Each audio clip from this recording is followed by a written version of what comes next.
This is about women on the team that were being sexually assaulted and abused, and were being coerced into sexual activity for essentially playing time, if I'm not mistaken. Yeah. And then this is about a woman being beaten and potentially that being sort of suppressed in some way and not let out so that the player can continue to play. Those two things are really, really horrific. One thing I wanted to talk about, we were talking about Portland briefly. Did you see this, Alexis? I absolutely did. The anthem, the national anthem singer. How did she do this? This is pretty incredible. I need to know the backstory on this. So her name is Madison Shandley.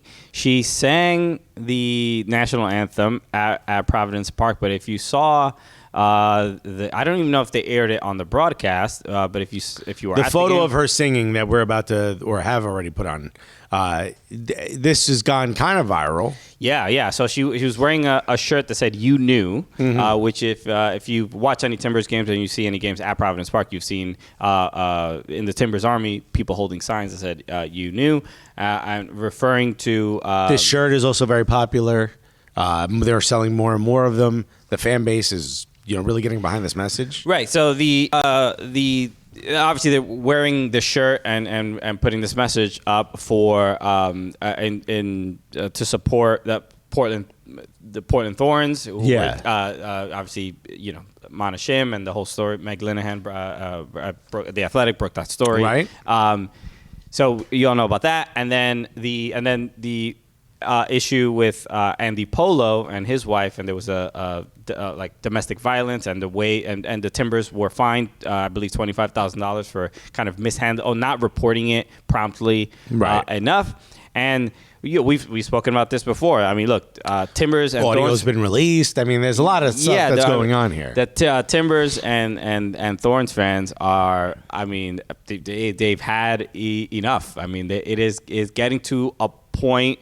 And I don't know what exactly the next step is, because we don't know, we don't know the details of the investigation yet. I don't know if we ever will. And then now on top of that, the news about with Andy Polo and his wife, and the initial accusation was that the Timber staff were trying to get Andy Polo's wife to not press charges, right? And there was like some weird audio released, and it didn't look great. But after MLS investigated, they found that was not the case. That the Timbers were not trying to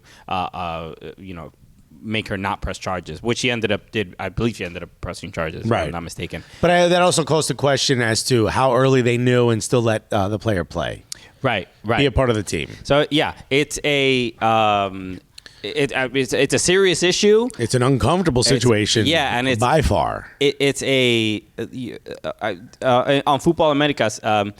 Sebi was talking. Sebastian Salazar was talking. He did a segment, and they were. I think he had a phone call with Merritt Paulson, the owner of Timbers and Thorns, and from what he said, it was essentially that Merritt was saying kind of like, you don't know all the facts and you don't know all these details. So he's upset at the presumption and the assumptions that people are making. Right. And this is why there's one way to clear that up, though. Right. Go on record. and Sebastian Salazar, this is why I have just so much respect for him and Herc. I mean, the journalistic integrity, because he told him, he's like, if you want to have this conversation, join us on the show. Let's have a transparent and open conversation about it, rather than just a phone call that I can't repeat. Yeah, exactly.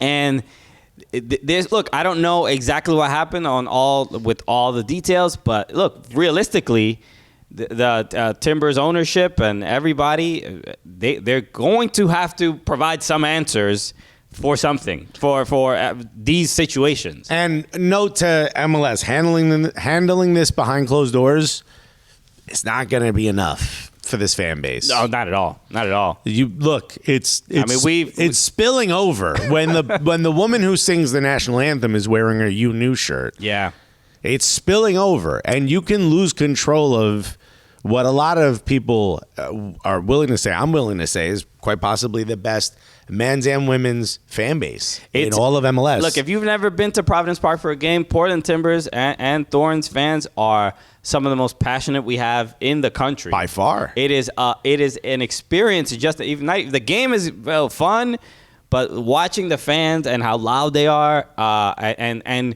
how it's not simply just the supporter section that's super intense and knows all the songs. The family section. Dude. The gym. the gym. fourth floor gym. There's a gym next door to Providence Park where people can stand by the window and they can watch the game.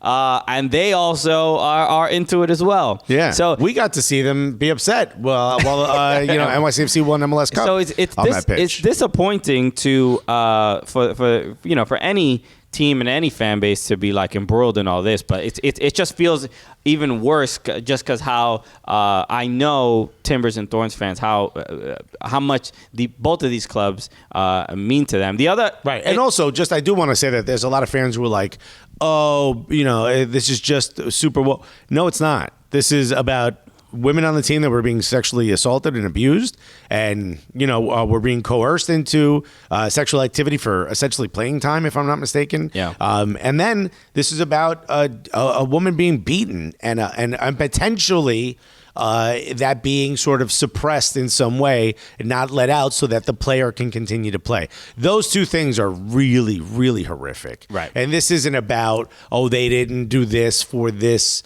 situation, or they didn't take a knee, or they didn't do this. Those are all things that, you guys can argue in the Twitter sphere, whatever you want. These are two very horrific things that have happened.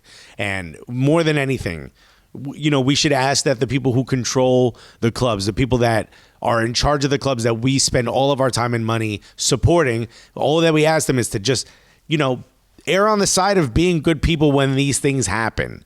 And if you have, then show us. Show not even us, show the fan base, because they're the ones that are protesting. Dude, the lady who sang the national anthem showed up in a U News shirt.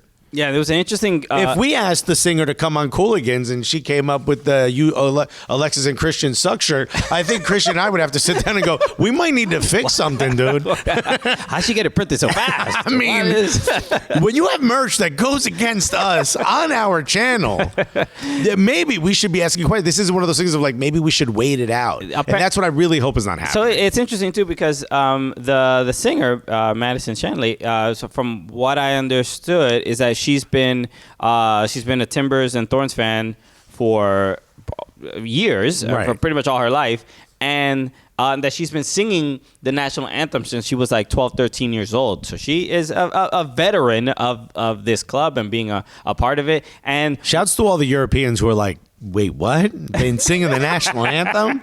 Yeah, man.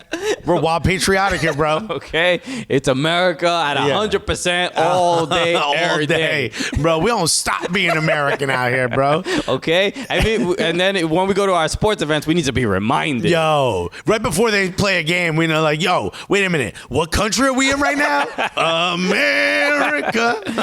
And by the way, Andrew Johnson said, Merritt Paulson called her dad, supposedly, I guess. Yeah, this is I was just going to mention. This is an interesting part of the story. I don't know. I heard... Merritt heavy with the phone calls, bro. Do we need to send my man my phone number? I heard... I didn't hear it was Merritt. I heard somebody called her father to tell her to not wear this shirt because I guess her father must be involved with the club in some way or they know the family. Obviously, if she's been singing the national anthem for a long time, they're familiar. So like, they were like, no, it's not just a text. This has to be a phone call. Yeah. Although I need no trace of this bad boy right here. But this is the interesting thing, because when it comes to not making the club not look bad, they get on the horn real fast. Yeah. It's like, yo, we gotta sort this out real fast. If only he would have made a phone call to the police department early in some of these troubles. So look, we don't look, and oh, okay. Eric Keating is saying Team President Mike Galoob. Okay, these are all allegedly. Look, guys, we do not know. We don't want to. We're not trying to get. Hey, editor, cut this part in. I'm not trying to get sued out here and lose all my dope Miami Fusion throwback here. I don't want to have to put a lawsuit paper on this little hook right This is all reported. That's the sound of me running away from the lawsuit. No, can't catch me. Can't catch me. We can hear you, Alexis. Dodging them subpoenas. Get the one who says homage. That's what I would yell.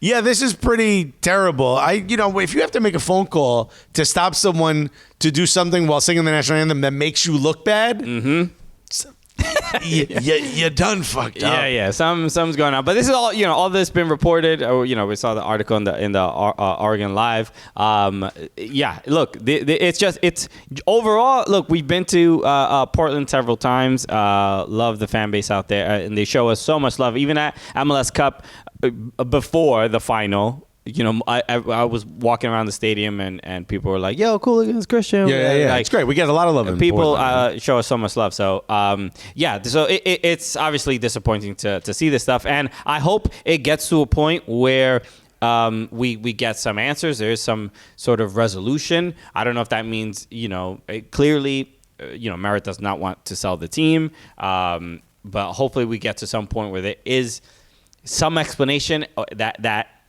is suitable or the fan base understands. Otherwise, the for the rest of Merritt Paulson's tenure as owner, he's going to be reminded about this every day. Yeah, it's going to be a tough go. And this fan base does not forget in any way, shape, or form.